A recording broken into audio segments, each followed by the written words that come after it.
Un millionnaire sans cœur expulse sa femme de la maison parce qu'elle ne peut pas avoir d'enfant. 7 ans plus tard, il est choqué de voir son ex-femme avec des jumeaux qui lui ressemblent exactement. Avant de commencer l'histoire, n'oubliez pas de laisser un like et de vous abonner à la chaîne pour voir plus d'histoires comme celle-ci. Le domaine WTO était enveloppé d'un calme étrange, le genre de silence qui n'était pas paisible mais oppressant.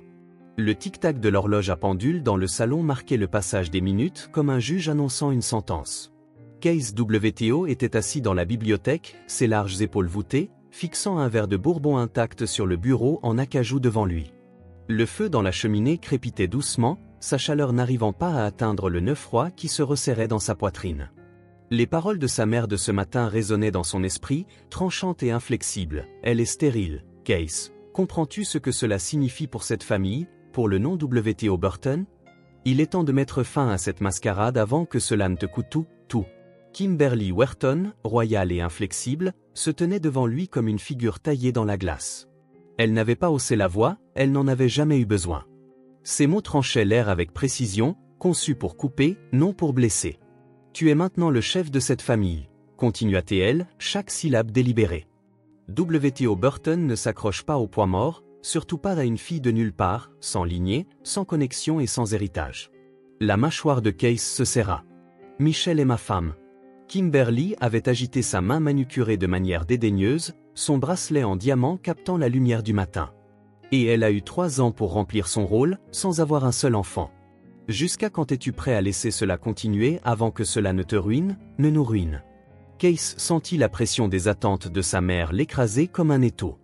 Il serra les poings jusqu'à ce que ses jointures blanchissent, mais les tremblements de ses mains le trahissaient. Michelle fredonnait doucement en pliant le linge dans le petit salon, la lumière du soleil traversant la baie vitrée.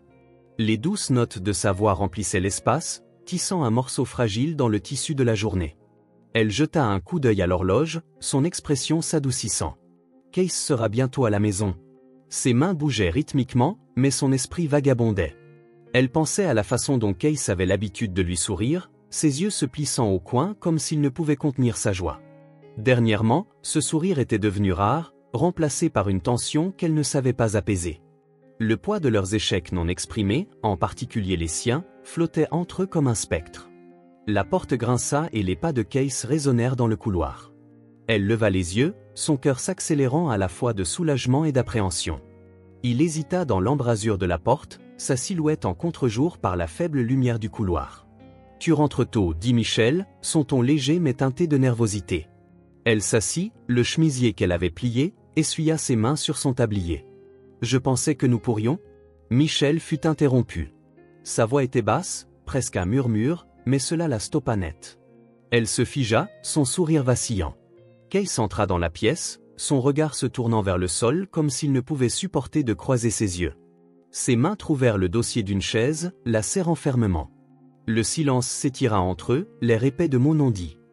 « J'ai réfléchi » commença-t-il, sa voix tendue à propos d'eux. Ses sourcils se froncèrent et elle s'approcha. « Case, qu'est-ce qui ne va pas ?» La douceur dans sa voix, qui autrefois l'ancrerait, le tordait maintenant de culpabilité. Il se força à la regarder, c'est très délicat, la façon dont ses cheveux retombaient doucement sur ses épaules, ses yeux pleins de préoccupation. Je pense que nous devons nous séparer. Les mots tombèrent comme des pierres dans la fragilité de la pièce. Pendant un moment, Michelle ne bougea pas, ne respira pas. Ses lèvres s'entr'ouvrirent légèrement comme si elle allait parler, mais aucun son ne sortit. Finalement, elle murmura, sa voix se brisant. « Pourquoi dis-tu cela ?» La gorge de Case se serra.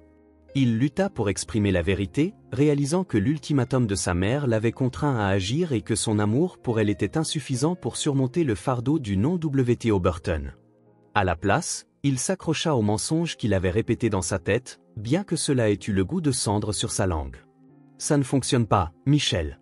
Cela fait 3 ans et nous ne construisons pas la vie que nous espérions. » Ses yeux se remplirent de larmes, mais elle refusa de les laisser tomber. « Case, nous pouvons arranger cela, nous pouvons. » « Ce n'est pas quelque chose que nous pouvons arranger, » l'interrompit-il, sa voix plus dure qu'il ne voulait. « C'est juste fini. » Le souffle de Michelle s'accéléra et elle recula comme s'il l'avait frappée.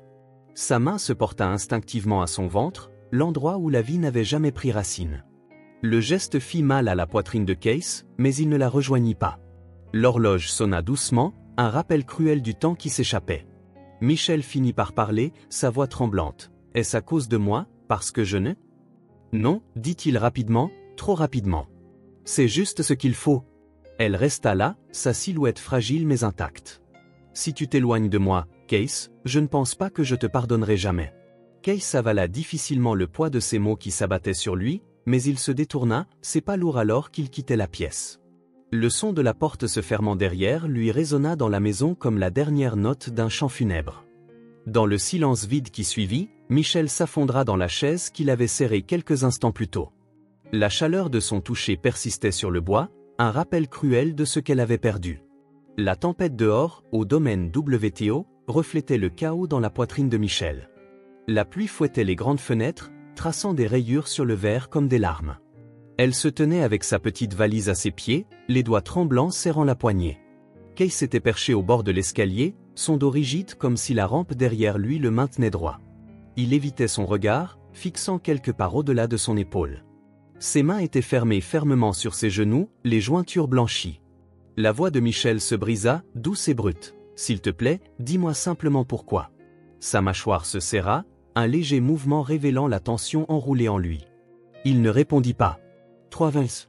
Ces mots se déversèrent, tremblants mais inlassables. 3 ans de mariage, tu as promis qu'il tiendrait face à tout.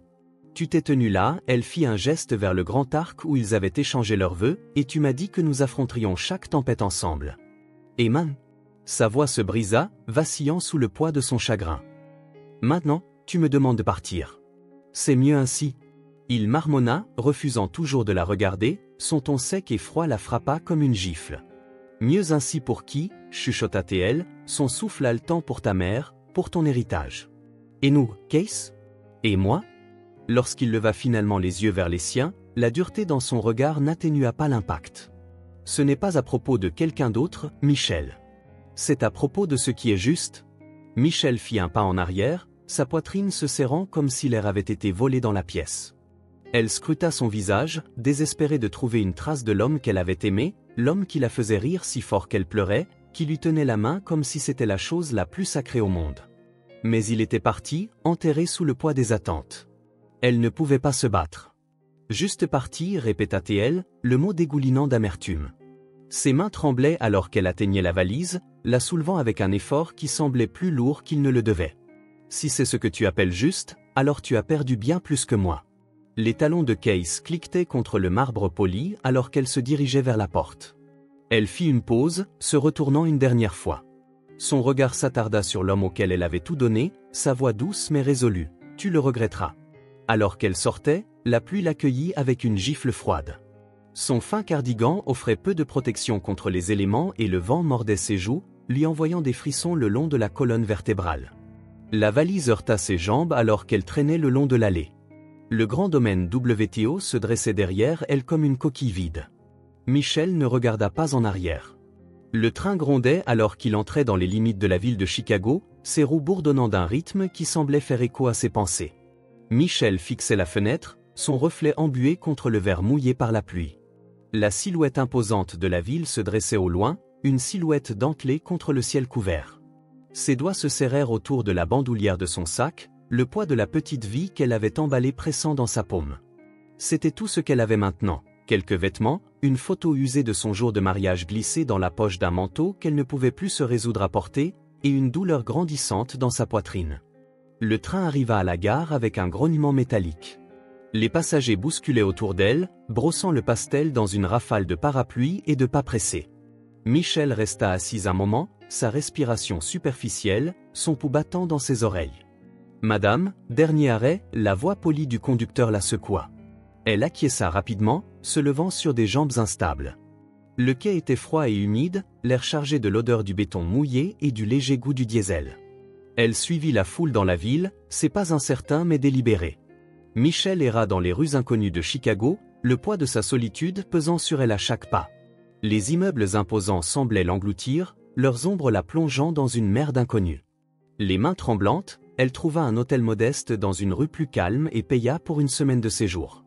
La chambre était petite, ses murs d'un beige fané, mais elle était chaude et sèche. Elle déposa sa valise près du lit et s'effondra sur le matelas, sa tête tombant dans ses mains. Les larmes vinrent lentement au début, puis tout à la fois, son corps tremblant sous la force de ses sanglots, l'énormité de ce qu'elle avait perdu la submergeant, la noyant dans des vagues de chagrin et d'épuisement. Mais au fil de la nuit, une étrange quiétude s'installa sur elle, ses larmes séchant, ne laissant qu'une légère tremblote dans sa poitrine. Elle s'allongea sur le lit, fixant le plafond fissuré, sa respiration se stabilisant. « Demain, pensa-t-elle, demain, je trouverai une solution. » La ville dehors bourdonnait de vie, son cœur battant de manière régulière et implacable. Pour la première fois depuis des semaines, Michel se laissa fermer les yeux, s'accrochant à la plus petite étincelle de résilience. Elle était encore là et, pour l'instant, c'était suffisant. Michel se réveilla avec une douleur sourde dans ses tempes, le léger bourdonnement du bruit de la ville s'infiltrant à travers les murs fins de l'hôtel. La lumière du soleil filtrée à travers les rideaux délavés semblait aiguë contre ses yeux enflés. Elle s'assit lentement, son corps lourd, son esprit plus lourd encore. La tempête d'hier, à la fois littérale et émotionnelle, persistait dans ses os. Elle balança ses jambes par-dessus le côté du lit, plantant ses pieds sur le sol froid. Le miroir au-dessus de la coiffeuse reflétait quelqu'un qu'elle reconnaissait à peine. Des yeux creux, des cheveux en désordre et une pâleur qui la faisaient ressembler à un fantôme. Mais en la regardant, quelque chose scintilla dans son regard, une trace de défi, faible mais présente. Elle enfila son cardigan et décida de faire le premier pas vers la reconstruction de sa vie. La nausée la frappa une semaine plus tard. Ce n'était pas soudain, mais cela venait souvent, des vagues d'inquiétude montant dans son estomac chaque matin. Au début, Michel le rejeta comme du stress ou la conséquence de jours passés à manger peu de choses, des craquelins et du thé dans un dîner proche. Mais alors que les vertiges persistaient, une pensée consciente s'immisça dans son esprit, une qu'elle avait trop peur de nommer. La confirmation vint sous la forme de la voix douce et professionnelle d'un médecin. « Mademoiselle, vous êtes enceinte, en fait, vous attendez des jumeaux. » Michel se figea, ses mains serrant les bords de la chaise comme si le sol sous elle avait bougé. La petite pièce stérile sembla soudain trop lumineuse, trop confinée. Elle ne répondit pas tout de suite, laissant les paroles du médecin s'installer comme des ondulations sur un étang. « Jumeaux. » Le mot semblait surréaliste, à la fois un cadeau et un fardeau. « Vous allez bien, mademoiselle ?» demanda doucement le médecin, ses sourcils froncés de préoccupation. Elle hocha lentement la tête, le nœud dans sa gorge se resserrant. « Oui, murmura-t-elle. J'ai juste besoin d'un moment. » Elle sortit de la clinique, serrant la fine feuille de papier qui indiquait sa date prévue d'accouchement et les instructions de santé de base. Le vent froid de janvier fouettait autour d'elle, mais Michel le ressentait à peine. La peur, la joie et une ferme détermination mijotaient sous ses pensées. Elle s'arrêta au parc, trouvant un banc saupoudré de neige. Assise, elle traça ses doigts sur le papier, son souffle fumant dans l'air glacial. Le visage de Case lui traversa l'esprit, son détachement froid, ses mots coupants. Il ne saurait jamais. Il avait renoncé au droit de connaître ses enfants à naître. Elle décida que le nom W.T.O. Burton et tout ce qu'il représentait ne les toucherait jamais. Michel se lança dans la construction d'une nouvelle vie. Elle trouva un petit appartement en banlieue de Chicago, juste assez grand pour accueillir un berceau quand le moment viendrait. L'immeuble était ancien, les murs assez fins pour entendre ses voisins se disputer, mais c'était le sien. Elle travaillait dans un café local, de longues heures qui la laissaient les pieds endoloris, mais son portefeuille légèrement plus rempli. C'est là qu'elle rencontra Andrew pour la première fois, un client régulier au sourire aimable qui donnait généreusement des pourboires et demandait toujours comment elle se débrouillait. Elle était polie mais réservée, son focus entièrement sur la survie et les vies grandissantes en elle. Au 3e trimestre, son ventre était rond, lourd, et ses mouvements plus lents. Elle passait les soirées à tricoter de petits pulls qu'elle espérait garder ses jumeaux au chaud dans les hivers de Chicago. La routine, simple et méthodique, la stabilisait de manière qu'elle ne pouvait expliquer.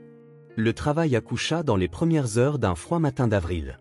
Michel se réveilla en sursaut, son souffle haletant alors que la douleur traversait son corps. Les heures suivantes furent un flou de contractions aiguës, se précipitant à l'hôpital en taxi et l'odeur antiseptique de la salle d'accouchement poussée par Michel. L'infirmière l'encouragea de voix ferme, « Vous y êtes presque. » Michel serra les dents, des larmes coulant sur ses joues alors qu'elle poussait une dernière fois. Le cri perçant d'un bébé remplit la pièce, puis un autre. Le son était rare, une affirmation de la vie. Elle s'effondra contre les oreillers, sa poitrine soulevée alors que l'infirmière plaçait doucement 2 fagots enveloppés dans ses bras, 2 visages identiques la fixant, leurs traits minuscules doux et délicats, Carl et Oliver. Elle avait choisi les noms tranquillement dans le silence de son appartement, bien avant ce moment. Les voir maintenant, ils semblaient parfaits. Elle traça un doigt le long de la petite joue de Karl, puis celle d'Oliver. Des larmes remplirent ses yeux, mais cette fois, elle n'était pas de la douleur, mais d'un amour si écrasant qu'il lui faisait mal à la poitrine. « Je te protégerai, murmura-t-elle, sa voix tremblante, quoi qu'il arrive. » De retour dans son appartement, une semaine plus tard, ils s'installèrent dans un rythme. Ce n'était pas facile, nuit blanche, bouteille sans fin à préparer et le bourdonnement constant de l'épuisement, mais Michel persévéra. Les rires des garçons, même sous leur forme infantile, devinrent son encre. Chaque nuit, alors qu'elle les tenait près d'elle, elle se surprenait à répéter la même promesse silencieuse. « Tu ne connaîtras jamais la douleur que j'ai ressentie, murmura-t-elle, sa voix stable même lorsque son cœur vacillait. Tu grandiras libre de tout cela. » Son amour pour Karl et Oliver devint son but, sa motivation et sa rédemption, et en leur présence, elle commença à se sentir à nouveau complète. La salle de bal WTO scintillait d'opulence, mais elle semblait vide. Les lustres en cristal projetaient une lueur chaleureuse sur l'élite réunie, leurs rires et conversations polies résonnant sur les sols en marbre. Case WTO se tenait à l'autel, sa posture rigide, son visage soigneusement neutre. À côté de lui, Victoria White, une vision en soie et dentelle, souriait faiblement, sa beauté froide et calculée comme une poupée de porcelaine faite pour être admirée mais jamais touchée. La voix officielle drônait, mais l'esprit de Case vagabondait. Il enregistrait à peine les mots qui le liaient à cette nouvelle vie, chaque syllabe une chaîne se resserrant autour de sa poitrine. Son regard se posa sur sa mère, Kimberly, assise au premier rang. Elle était radieuse, ses yeux brillants de triomphe alors qu'elle acquiesçait avec approbation. C'était sa victoire, pas la sienne. La main de Victoria glissa dans celle de Case, froide et sans poids. Case se força à la regarder, murmurant les vœux qu'il avait répétés. La salle éclata en applaudissements alors qu'ils échangeaient les alliances, mais le son semblait distant, étouffé. Le baiser qu'ils partageaient était bref et dépourvu de passion, un geste creux pour les apparences. Plus tard, à la réception, Case se tenait près de la grande cheminée, un verre de champagne à la main, fixant les flammes dont la chaleur ne parvenait pas à l'atteindre. Autour de lui, les invités se mêlaient, offrant des félicitations qui ressemblaient plus à des obligations. Victoria se déplaçait entre les conversations, son rire poli mais tendu. Elle croisa brièvement son regard, son sourire vacillant avant de se détourner. Case prit une longue gorgée de sa boisson, l'amertume brûlant sa gorge, ses pensées dérivant vers Michel. Il l'imaginait telle qu'elle avait été la dernière fois qu'il l'avait vue, la pluie trempée, sa valise à la main, ses yeux remplis de chagrin. Le souvenir lui rongeait, mais il le repoussa. Le regret ne changerait pas le chemin qu'il avait choisi. Kimberly était complètement à l'aise dans son environnement. Elle se déplaçait dans la salle avec une aisance pratiquée, se basant sur les compliments de ses pairs. Un mariage parfait, disait-il, le WTO Burton et les White, quelle union! Ses lèvres se courbèrent en un sourire satisfait alors qu'elle regardait Case et Victoria debout côte à côte comme des pièces d'échecs qu'elle avait positionnées avec expertise, mais sa satisfaction fut de courte durée. Victoria donna naissance à une petite fille 9 mois plus tard. La nurserie, autrefois remplie d'anticipation, devint froide alors que la déception de Kimberly devenait claire. Allais et Victoria avaient nommé leur fille, le nom choisi sans l'avis de Kimberly. La réaction de Kimberly fut subtile mais mordante. Une fille, dit-elle, sa voix soigneusement mesurée. Eh bien, au moins elle est belle. Victoria se raidit, serrant à aller plus près. Elle est parfaite, répondit-elle, son ton teinté de défi. Kimberly offrit un sourire serré, mais son insatisfaction était évidente. Haley n'était pas l'héritière qu'elle avait envisagée.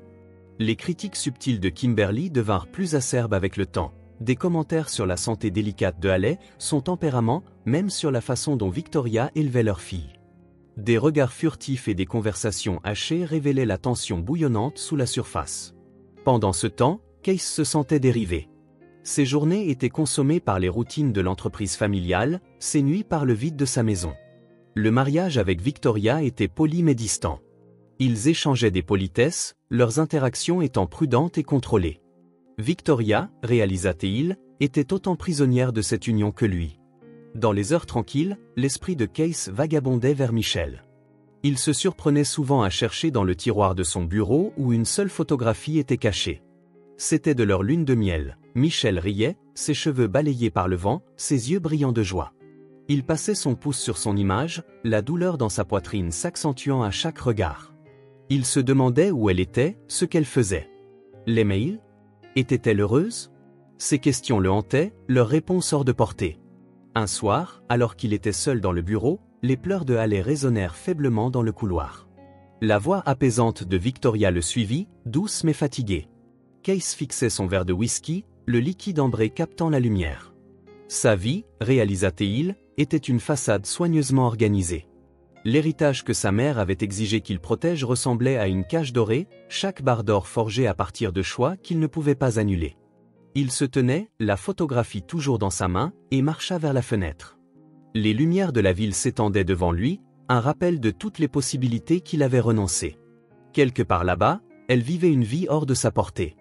La pensée le réconfortait et le tourmentait à la fois. Case pressa son front contre le verre froid, son souffle voilant la douleur. « Je suis désolé » murmura-t-il dans la nuit, bien que personne n'était là pour l'entendre. Le manoir Waron conservait sa grandeur, mais les fissures sous son extérieur s'élargissaient quotidiennement. L'emprise de fer de Kimberly sur la famille commençait à faiblir alors que Victoria devenait de plus en plus défiant, déterminé à protéger Haley des attentes tranchantes de sa belle-mère. Case sombrait de plus en lui-même, ses regrets en train de suppurer comme une vieille blessure, et dans les ombres de sa vie dorée, le souvenir de Michelle brûlait comme une flamme silencieuse, rappelant ce qu'il avait perdu et ce qu'il ne pourrait jamais récupérer. Le petit café près des abords du centre-ville animé de Chicago était devenu le second foyer de Michelle. Ses tables ébréchées et ses chaises dépareillées étaient loin d'être glamour, mais le rythme constant du travail lui donnait un sentiment de contrôle. Derrière le comptoir, le sifflement de la machine à expresso se mêlait au bourdonnement des conversations calmes et aux rires occasionnels d'un client.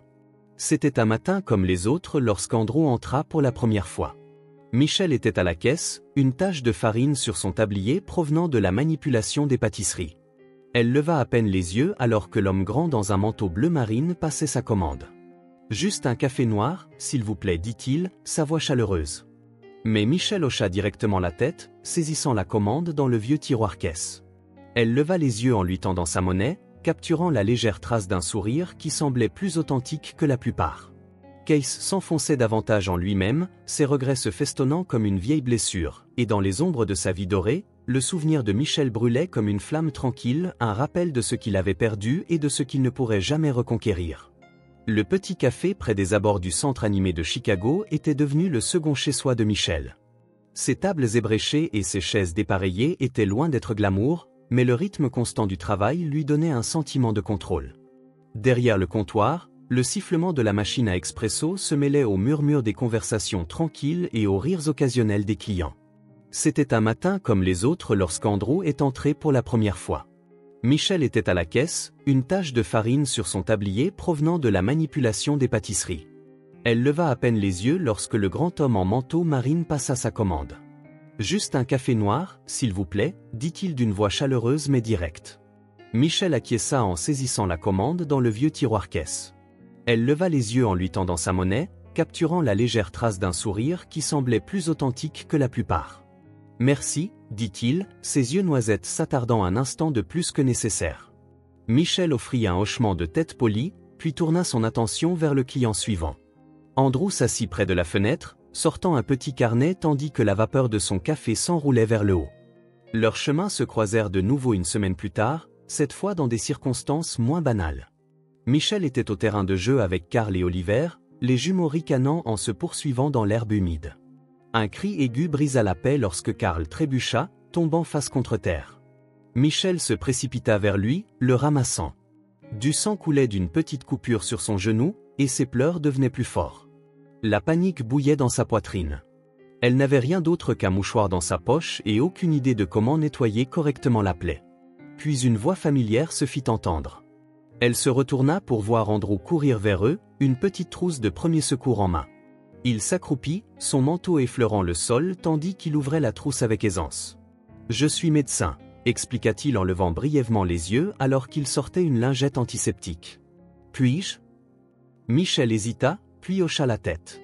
Andrew nettoya la plaie avec une précision douce, murmurant doucement à Carl pour le distraire. « Voilà, c'est mieux » dit-il en fixant un pansement. Les sanglots de Carl s'étaient calmés en hoquet, son visage strié de larmes désormais plein de curiosité en regardant Andrew. « Merci » dit Michelle doucement, sa voix teintée de gratitude et de fatigue. Andrew se leva en se brossant les genoux. « Ce n'est pas un problème. » Je travaille à la clinique en bas de la rue. Je vois des petits comme ça tout le temps. » Au fil des semaines suivantes, la présence d'Andrew devint une partie calme mais constante de la vie de Michel. Il passait régulièrement au café, parfois avec un livre sous le bras, parfois avec un petit cadeau pour les garçons, des livres de coloriage, des petites voitures, des choses qu'il prétendait trouver au hasard. Michel se surprenait à lui parler davantage. Leur conversation était légère et sans prétention. Au début, il parlait des hivers de Chicago, des meilleurs endroits pour le café en ville, et du chaos occasionnel d'élever des tout-petits. Andrew écoutait plus qu'il ne parlait, ses questions réfléchies et son rire facile. Un jour, alors qu'ils étaient assis dehors pendant un rare après-midi chaud, Andrew s'appuya en arrière dans sa chaise, son regard pensif. « Vous avez construit quelque chose de spécial ici, » dit-il en désignant vaguement le café et la rue animée. « Ce n'est pas facile d'élever 2 garçons seuls. » Les doigts de Michel se serrèrent autour de sa tasse de café. Elle haussa légèrement les épaules, sa voix se faisant réservée. « Vous faites ce que vous devez faire. » Andrew ne pressa pas la question, sentant le mur qu'elle avait silencieusement érigé. À la place, il changea de sujet, lui racontant son temps passé dans un petit hôpital rural et les particularités de ses patients. Là, Michel se surprit à sourire malgré elle, la tension se relâchant de ses épaules. L'affection d'Andrew pour Michel grandissait dans les petits moments où elle rabattait soigneusement une couverture autour d'Oliver endormi au café ou lorsque son rire, rare mais authentique, illuminait son visage. Mais il ne disait jamais rien, conscient de la réserve dans chacun de ses gestes, de la manière dont elle évitait de parler de son passé. Un soir, alors qu'il rentrait du parc avec les jumeaux, Andrew parla doucement. « Vous savez, Michel, vous n'avez pas toujours à tout porter seul. » Elle s'arrêta, ses mains se serrant sur la poignée de la poussette. Les lampadaires projetaient une lueur douce sur son visage. Pendant un instant, elle ne répondit pas. « Ce n'est pas une question de porter ça seule, » dit-elle finement, sa voix stable mais distante. « Il s'agit de savoir que vous ne pouvez pas le lâcher. » Andrew ne poussa pas, mais le regard qu'il lui lança était empreint de compréhension silencieuse. Ils continuèrent à marcher en silence, les jumeaux babillant doucement l'un à l'autre dans la poussette. Michel appréciait la présence d'Andrew, mais elle ne pouvait se permettre de s'appuyer sur lui, peu importe combien cela pourrait alléger les choses.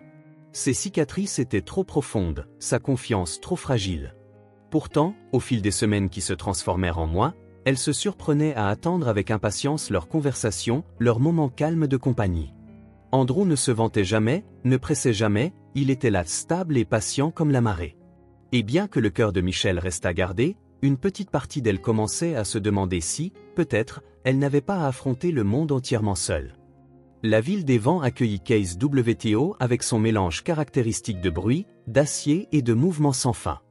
Il descendit du train avec sa mallette en main, le cuir usé témoignant des années de voyages d'affaires et de négociations. Chicago n'était pas inconnu, mais cette fois, ses rues semblaient différentes. Les bâtiments imposants paraissaient plus oppressants, les foules animées contrastant fortement avec l'isolement qu'il portait en lui. Il ajusta sa cravate, la desserrant légèrement tout en vérifiant son téléphone pour l'itinéraire que Kimberly avait méticuleusement élaboré, une réunion avec des investisseurs, un dîner avec des clients potentiels, la routine habituelle. Le poids des attentes pressait contre sa poitrine, aussi étouffant que jamais, et pourtant, sous tout cela, une douleur creuse, un vide que le succès que Kimberly imposait ne pouvait jamais combler. Plus tard cet après-midi-là, sa réunion se termina plus tôt que prévu. Case se promena dans le Millennium Park, ses chaussures polies incongrues sur les sentiers en béton usé. Le rire des enfants résonnait à travers les espaces ouverts, leur voix ponctuée par le cri occasionnel d'un chien ou le bruissement du vent dans les arbres en bourgeonnement. Il était inhabituel pour lui de s'attarder, mais quelque chose dans l'énergie du parc calma son esprit habituellement agité. Alors qu'il s'approchait d'un banc près d'un terrain de jeu, un mouvement rapide attira son attention, une femme accroupie à côté de 2 jeunes garçons. Ils riaient, leur visage identique rayonnant de joie alors qu'ils se bagarraient sur un camion jouet. Case se figea à mi-pas, son souffle s'accélérant. La femme tourna légèrement la tête, effleurant une mèche de cheveux de son visage. Son profil était inimitable, gravé dans sa mémoire comme une marque indélébile Michel. 7 ans s'étaient écoulés depuis son départ. La poitrine de Case se serra. Son regard se porta de nouveau sur les garçons, leurs traits maintenant sous un examen plus attentif. Son cœur battait contre ses côtes alors que la réalisation le frappait, leurs cheveux châtains, la ligne nette de leurs mâchoires, même la façon dont l'un des garçons fronçait les sourcils avec concentration, c'était comme s'il regardait ses propres photographies d'enfance. Case se retira sur un banc à plusieurs mètres, s'asseyant lourdement en essayant de calmer sa respiration. Il observa la scène qui se déroulait au coin de son œil. Michel riait doucement en aidant un garçon à fermer sa veste, l'autre s'accrochant à son bras. Ses mouvements étaient fluides, pratiqués, les gestes d'une mère profondément à l'écoute des besoins de ses enfants. La culpabilité le rongeait, brute et implacable. Il avait fait cela, il l'avait repoussée, l'abandonnant dans un monde où elle avait dû affronter cela seule. Et pourtant, la voilà résiliente et radieuse d'une manière qu'il ne méritait pas de voir. Il se sentait comme un intrus, sa présence une ombre indésirable dans son monde ensoleillé. La curiosité grandissait en lui, implacable et insidieuse. Comment en était-elle arrivée là? Avait-elle déjà pensé à lui et au garçon? Était-il à lui? Les jours suivants trouvèrent Case distrait au travail, un flou de conversation à moitié engagé et de plaisanteries creuses. Il retourna au parc plus d'une fois, chaque fois en gardant ses distances, observant Michel de loin. Il remarqua la façon dont elle se tenait, ses mouvements confiants mais empreints d'une prudence subtile. Elle parlait doucement au garçon, ses mots chargés de patience et de chaleur. Un après-midi, alors que Michel rassemblait les garçons vers un café voisin, Case la suivit à une distance prudente. La pancarte au-dessus de la porte indiquait « B en Breu », sa peinture écaillée contrastant fortement avec les cafés brillants qu'il fréquentait. À travers la fenêtre, il vit Michel derrière le comptoir, son tablier bien attaché autour de sa taille tandis qu'elle tendait une tasse fumante à un client. Case hésita à entrer, le froid dans l'air s'infiltrait dans sa peau.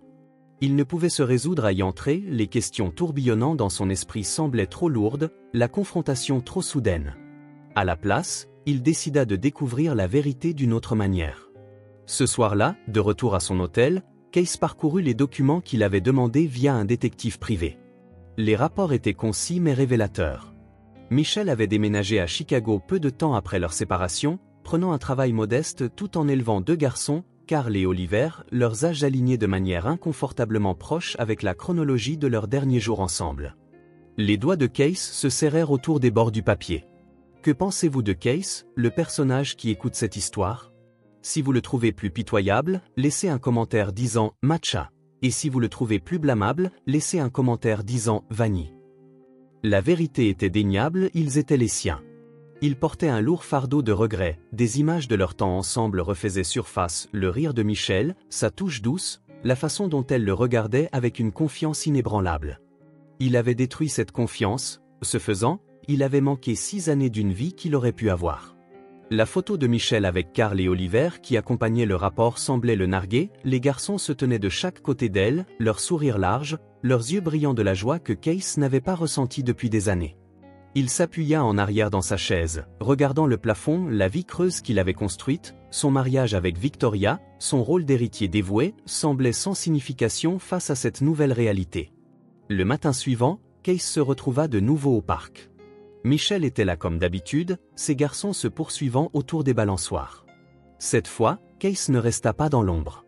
Il fit un pas en avant, son cœur battant fort, le poids de 7 ans de culpabilité et de désir pressant contre sa poitrine. Michel, appelait-il doucement. Elle tourna son expression, passant de la confusion à la stupéfaction. Pendant un instant, aucun des deux ne parla. Le monde sembla retenir son souffle, le rire des enfants s'estompant en arrière-plan. Case, dit-elle finalement, sa voix stable mais réservée. Et tout d'un coup, le passé entra en collision avec le présent, leur vie s'entremêlant à nouveau d'une manière que ni l'un ni l'autre n'avait pu anticiper. Michel resta figé, son regard fixé sur Case, la chaleur du terrain de jeu, le rire des enfants, le bavardage des parents s'estompant en un bourdonnement terne, éclipsé par le poids de sa présence. Il avait l'air plus âgé, sa posture autrefois fière adoucie par quelque chose de plus doux, quelque chose de brisé. « Que faites-vous ici » demanda-t-elle, sa voix stable mais tranchante, comme une lame prête à être utilisée. Case hésita, ses mains enfouies dans les poches de son manteau. « Je suis ici pour le travail » dit-il d'une voix calme. « Je ne savais pas, je ne m'attendais pas. » Il jeta un coup d'œil à Carl et Oliver, qui les observaient maintenant avec curiosité depuis les balançoires. Sa voix vacilla. « Ils sont à moi, n'est-ce pas ?» La mâchoire de Michel se serra, ses mains se déplaçant instinctivement de ses côtés pour protéger ses fils du poids de ses mots. « Ça n'a pas d'importance, » dit-elle froidement. « Vous avez fait votre choix il y a des années. » Case tressaillit à son ton, la culpabilité qu'il portait gonflant en quelque chose d'insupportable. « Je ne savais pas, Michel. Je ne savais pas pour eux. Elle s'avança, sa voix réduite à un murmure dur. Vous ne saviez pas parce que vous n'avez pas pris la peine de demander. Vous m'avez jeté comme si je n'étais rien. Case, et maintenant, après 7 ans, vous pensez pouvoir simplement revenir dans ma vie. Le regard de Case baissa au sol. Ce n'était pas comme ça, murmura-t-il, bien que les mots lui paraissent creux même à lui. Oh, si ça l'était, répliqua Michel brusquement, sa voix s'élevant. Parce que de mon point de vue, c'était exactement comme ça. Vous avez choisi votre famille, votre héritage et votre image précieuse plutôt que moi, plutôt que nous. La douleur brute dans ces mots transperça Case plus profondément qu'il ne l'avait prévu. Il lutta pour trouver quelque chose à dire, une façon d'expliquer les années de silence, le regret qui grandissait en lui chaque jour depuis qu'elle était partie. J'avais tort, dit-il enfin, sa voix tremblante. J'étais faible, et je suis désolé. L'expression de Michel s'adoucit brièvement avant de se durcir de nouveau. Désolé ne suffit pas, dit-elle, sa voix plus douce maintenant mais tout aussi résolue. Pas après tout ce que j'ai traversé, pas après tout ce qu'ils ont traversé.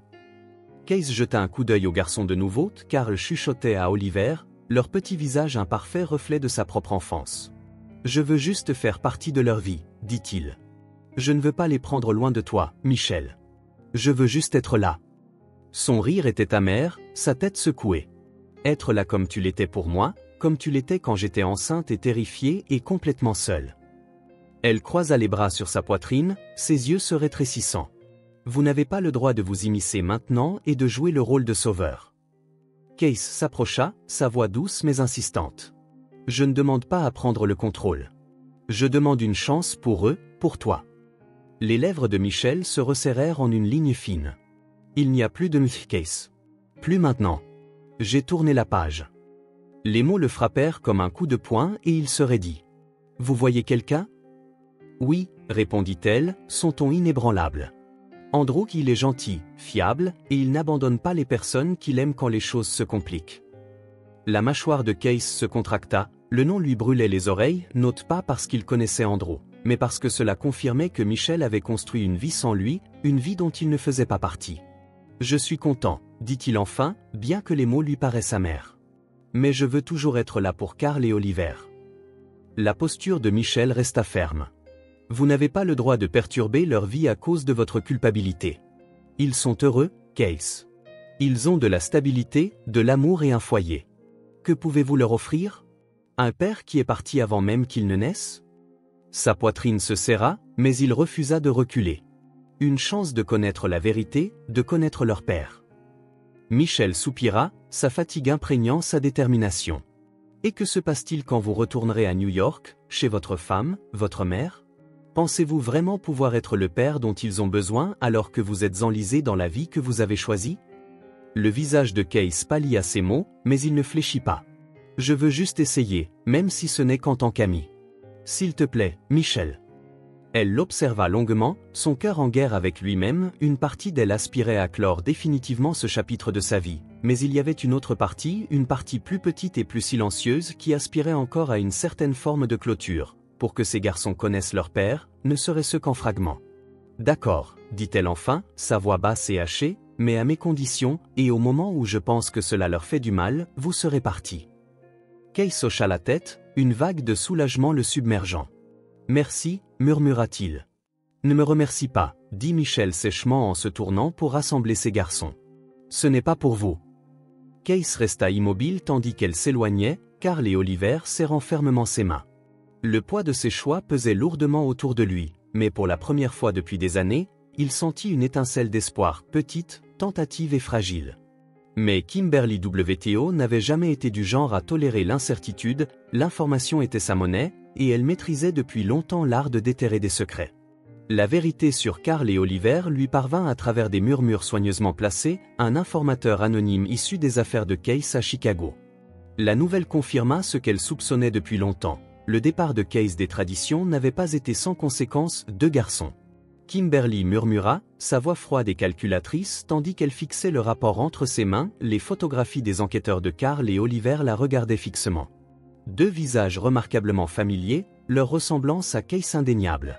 Ses lèvres se courbèrent en un léger sourire, les bords de sa satisfaction tempérés par le mépris. Elle rejeta le dossier sur son bureau orné et jeta un coup d'œil vers un portrait de famille sur la cheminée. Le visage chérubin de Haley la regardait, encadré par la fierté de Victoria. Mais fatigué, le sourire de Kimberly dans la photographie était posé. Parfait, une illusion qu'elle ne se souciait plus de maintenir. Une fille qu'elle aimait, elle se moqua à voix basse, son ton dégoulinant de déception. Haley était une idée après coup, un substitut dans une lignée qui exigeait des hommes forts. Carl et Oliver étaient différents, ils représentaient l'avenir de l'héritage de Warburton, et Kimberly était déterminée à les intégrer, que Michelle soit d'accord ou non. Victoria YWTO s'était habituée aux batailles silencieuses qui se déroulaient dans la maison Warburton. Les remarques acérées de Kimberly déguisées en conseil, les silences distraits de Case, le poids constant et suffocant des attentes, tout cela ressemblait à une performance sans fin, et Victoria avait été assignée à un rôle pour lequel elle n'avait jamais auditionné. Mais dernièrement, le vernis avait commencé à se fissurer. Elle avait d'abord remarqué l'intérêt soudain de Kimberly pour le voyage d'affaires de Case à Chicago. Les questions étaient subtiles mais ciblées, la tension entre elles avait changé. Lorsque Kimberly revint d'une réunion privée, son comportement habituellement composé avait été remplacé par une concentration acérée. « Qu'y a-t-il à Chicago, Kimberly ?» demanda Victoria un soir, son ton décontracté mais incisif. Assise dans le salon, le sourire de Kimberly était tendu, une opportunité méprisante. « Pour Case, pour la famille, c'est tout ce que tu as besoin de savoir, » répondit-elle. L'inquiétude de Victoria s'approfondit au cours des semaines suivantes. Le mépris de Kimberly pour Haley devint plus prononcé, ses remarques plus coupantes qu'auparavant. Peut-être si elle était plus disciplinée, pensa Kimberly une fois après que Haley ait renversé son jus, une autre fois, quel dommage que ce ne soit pas un garçon. Les Warburton ont besoin de stabilité. Les implications piquaient, mais la frustration grandissante de Victoria se transforma en détermination. Haley n'était pas la priorité de Kimberly, elle n'allait pas laisser sa fille ou elle-même être moulée en quelque chose qu'elle n'était pas. L'avion atterrit à Chicago et Kimberly entra dans la ville avec détermination. La limousine s'arrêta devant l'appartement modeste de Michelle, un contraste frappant avec la grandeur du domaine WTO. Kimberly descendit, son manteau taillé sur mesure impeccable, son expression aussi glaciale que l'air de janvier. Michelle la regarda s'approcher depuis la fenêtre, un sentiment de mauvais pressentiment s'installant dans sa poitrine. Andrew se tenait derrière elle, sa main sur son épaule. « Veux-tu que je reste ?» demanda-t-il d'une voix stable. Michelle hocha la tête, son regard inébranlable. « Oui. » La frappe de Kimberly était précise et Michelle ouvrit la porte pour rencontrer le regard perçant de son ancienne belle-mère. « Michelle, Kimberly, dit-elle calmement, son ton presque cordial. Nous devons parler. » Andrew s'avança, sa présence une paroi silencieuse mais solide. Les yeux de Kimberly se tournèrent brièvement vers lui, le rejetant comme on le ferait d'un meuble. « Je vois que vous avez tourné la page, » dit-elle, sa voix teintée de civilité feinte. Michelle déclina l'invitation. « Que voulez-vous, Kimberly ?» Kimberly entra sans attendre d'invitation, ses yeux parcourant l'espace humble avec un mépris à peine voilé. « Carl et Oliver, » dit-elle blindement, « ils appartiennent à la famille de leur père. » Le souffle de Michelle se coupa, mais elle refusa de laisser Kimberly voir sa faiblesse. « Ils appartiennent à moi, » dit-elle fermement. Kimberly haussa un sourcil, son expression presque amusée. « Et vous avez admirablement bien fait étant donné vos circonstances, mais soyons réalistes, Michelle. Le nom Warburton leur offre des opportunités dont vous ne pourriez jamais rêver. » Michelle s'approcha, sa voix basse et féroce. « Vous ne décidez pas ce qui est le mieux pour eux. Vous ne vous souciez pas d'eux quand j'étais enceinte et vous ne vous souciez plus de maintenant. Vous ne vous souciez que de ce qu'ils peuvent faire pour vous. » Le sourire de Kimberly était mince, ses yeux brillants de calcul froid. « Ne soyez pas naïve. Vous pensez que votre petite vie ici leur suffit. Que se passe-t-il quand ils commencent à poser des questions, quand ils réalisent ce qu'il manque? Ils ne manquent de rien. » Andrew intervint, sa voix calme mais ferme. « Ils ont une mère qui les aime et une vie remplie de stabilité. C'est plus que n'importe quel titre ou nom ne pourrait leur offrir. » Le regard de Kimberly se tourna vers lui, son mépris s'affûtant. « Et vous, qui êtes-vous pour vous immiscer dans les affaires familiales? »« Je suis quelqu'un qui se soucie d'eux. » Andrew répondit calmement, « et quelqu'un qui ne vous laissera pas écraser Michelle ou ses fils. » Le calme de Kimberly se fissura un instant, ses lèvres s'affinant en une ligne dure. Elle se tourna vers Michelle, sa voix plus froide que jamais. « Ce n'est pas fini. Vous ne pouvez pas les empêcher de revendiquer leur droit de naissance. Le cœur de Michel battait la chamade, mais sa détermination ne fléchit pas. Regardez-moi. Le départ de Kimberly fut aussi rapide que son arrivée, la porte se refermant derrière elle avec un claquement sec. Michel exhala tremblante, s'appuyant sur la présence stable d'Andrew. « Elle ne va pas s'arrêter », murmura-t-elle d'une voix tremblante. « Non », acquiesça Andrew, sa main chaude contre son dos, « ni nous non plus. » Le manoir WTO se dressait dans sa grandeur oppressante habituelle tandis que Case entrait par la porte d'entrée, le poids de son retour à New York pesant lourdement sur ses épaules. Il avait à peine posé sa mallette que Victoria apparut dans le couloir, les bras croisés et le regard perçant. « Kimberly est allée à Chicago, n'est-ce pas ?» La voix de Victoria était calme, mais une dureté se lisait dessous. Case se figea, sa mâchoire se serrant. « Qui t'a dit ça ?» demanda-t-il. Allez l'entendit au téléphone. Victoria dit qu'elle sait qu'elle est allée après Michel et vos fils. Case grimace au mot, ses mains se serrant en poing. Victoria, tu savais, interrompit-il, sont-on plus froid maintenant? Tu savais à leur sujet, à propos d'elle, et tu ne pensais pas que je méritais de le savoir. Case soupira, passant une main dans ses cheveux, l'épuisement gravé sur son visage le faisait paraître plus vieux, plus usé. Je ne savais pas avant d'aller à Chicago, admit-il d'une voix basse. J'ai vu Michel, j'ai vu Carl et Oliver. Je sais qu'ils sont à moi. Victoria cligna des yeux, sa tenue se fissurant, et tu as juste gardé ça pour toi, dit-elle, tu nous as tous cachés. Je ne savais pas comment te le dire. Case répondit, sa voix se brisant, mais je ne pouvais pas arrêter Kimberly. Elle ne pense qu'au nom Warburton, pas à ce qui est le mieux pour qui que ce soit. Victoria le regarda longuement avant de parler, sa voix plus douce mais tout aussi ferme. Tu ferais mieux de découvrir ce qui est le mieux pour toi, Case, avant qu'il ne soit trop tard. L'atmosphère dans le manoir WTO était tendue, chargée de mots non dits et de ressentiments croissants. Victoria était assise dans le salon, allait jouer tranquillement sur le sol, le son des pas de Case dans le couloir faisait tendre ses épaules. Elle avait attendu assez longtemps. Case, appela-t-elle, sa voix calme mais résolue. Il hésita dans l'embrasure de la porte, puis entra, son regard méfiant. Qu'y a-t-il, Victoria? Elle se tenait là, croisant les bras. Nous devons parler de Chicago, de Kimberly, de tout. Case ressentit le poids des semaines passées peser lourdement sur lui. Victoria répondit, sa voix tranchante. Non, interrompit-elle, son ton dur. Tu ne m'as rien dit, tu as évité la vérité jusqu'à ce qu'il n'y ait plus moyen de la cacher. Les actions de Kimberly, les garçons, Michel, tout, et tu as laissé faire. Les épaules de Case s'affaissèrent, mais il ne se défendit pas. Je ne savais pas comment gérer ça, admit. La voix de Victoria se brisa de colère. Bien sûr que non, parce que tu as passé toute ta vie à laisser Kimberly dicter chacun de tes mouvements, et maintenant elle entraîne Alec et moi vers le bas avec toi. Case flotta sa culpabilité visible sur son visage. Ce n'est pas juste, n'est-ce pas? La voix de Victoria s'éleva, sa frustration débordant. Tu savais ce que Kimberly prévoyait et tu n'as rien fait pour l'arrêter. Alec n'est qu'un pion pour elle dans ses jeux de pouvoir, et tu l'as permis. Et maintenant, tu t'attends à ce que je reste et fasse semblant que tout va bien. Case ouvrit la bouche pour répondre, mais aucun mot ne sortit. La vérité de ses accusations était trop lourde. Victoria prit une profonde inspiration, sa voix s'adoucissant mais sans perdre sa détermination. Je m'en vais, Case. Je prends Alec et nous recommençons ailleurs, là où Kimberly ne peut pas nous contrôler, quelque part où tu ne la laisseras pas. Le cœur de Case s'enfonça. Victoria, s'exclama-t-il, s'il te plaît, ne fais pas ça. Elle secoua la tête, ses yeux brillants de larmes non versées. Tu ne m'as laissé d'autre choix. J'ai essayé d'être patiente, de protéger Alec de cette famille toxique, mais je ne laisserai pas qu'elle grandisse en pensant qu'elle n'est pas assez, juste parce qu'elle n'est pas ce que Kimberly voulait. Case s'avança, sa voix suppliant.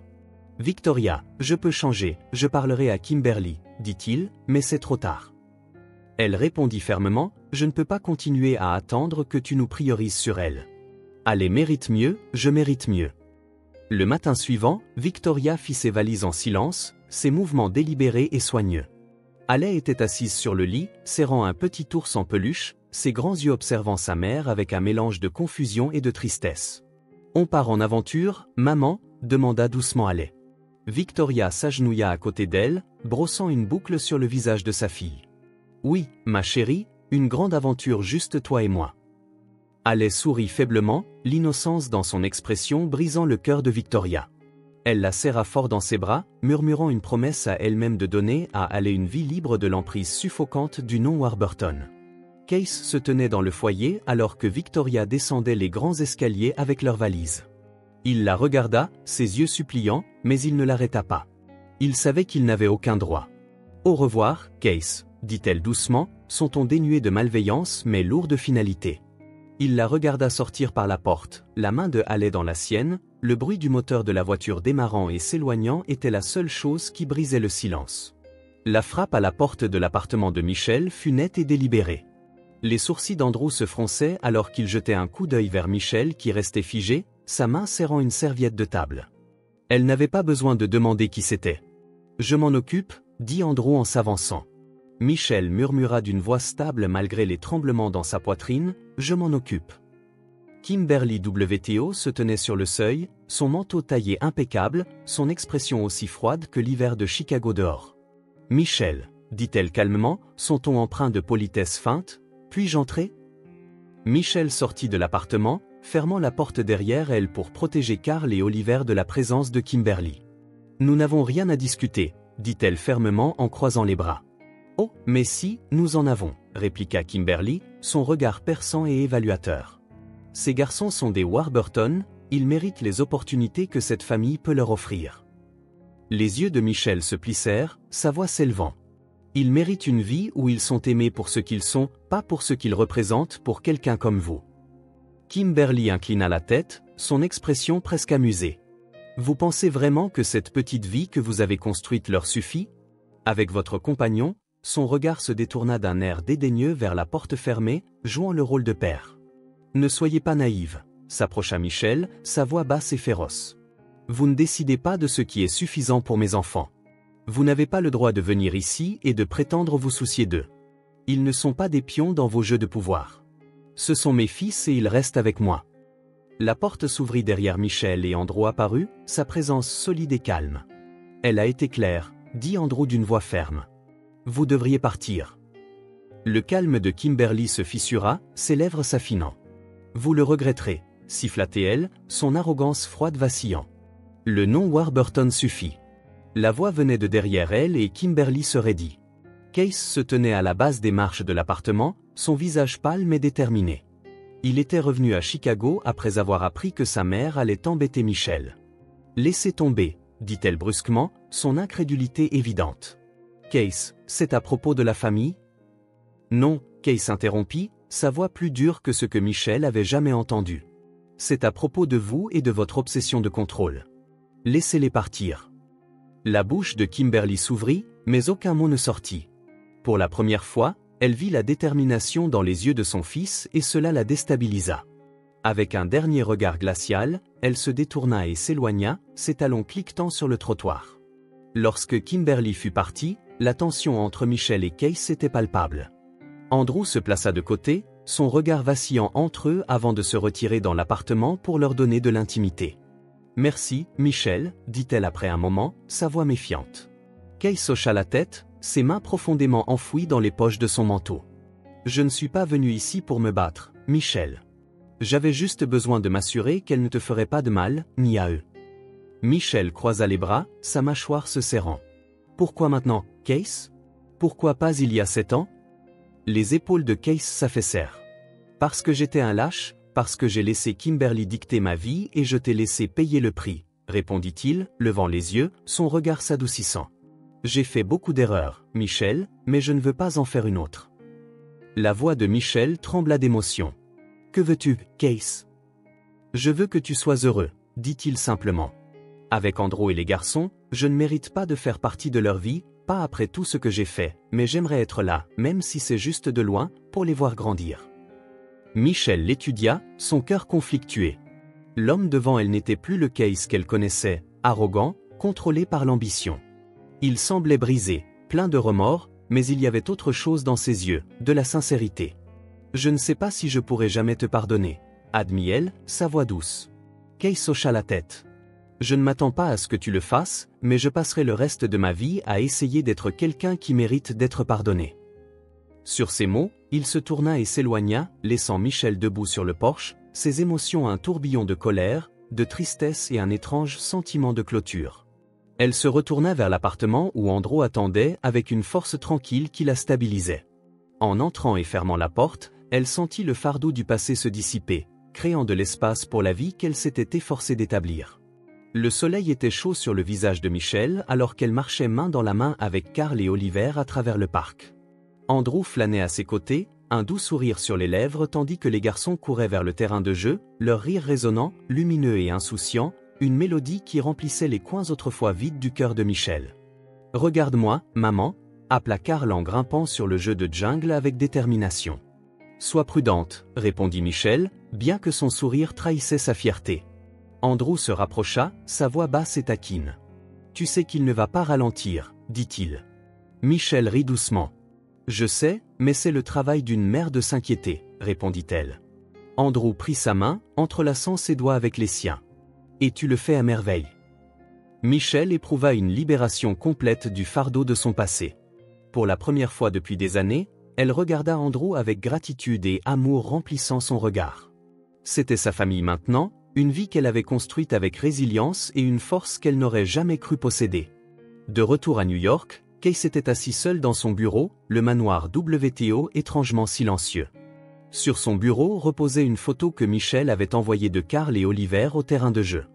Il traça du doigt leur visage souriant, une douleur nostalgique s'installant dans sa poitrine. Il jeta un coup d'œil par la fenêtre sur le domaine étendu, sa grandeur creuse sans la famille qu'il avait perdue. Les échos de l'ambition de Kimberly et de sa propre lâcheté résonnaient dans les halls vides. Il n'était pas certain que la blessure causée par le départ de Victoria guérirait un jour, et le rire de Haley était devenu un souvenir lointain qu'il aspirait à récupérer. Case savait qu'il ne pouvait pas annuler les années de douleur qu'il avait causées, mais il n'était pas prêt à en perdre davantage. Un billet d'avion pour Los Angeles était posé à côté de la photographie, l'adresse la plus récente de Victoria griffonnée dans le coin. Pour une fois, Case ressentit une étincelle de détermination, une résolution d'essayer de retrouver Haley et Victoria pour faire amende honorable, peu importe la difficulté du chemin.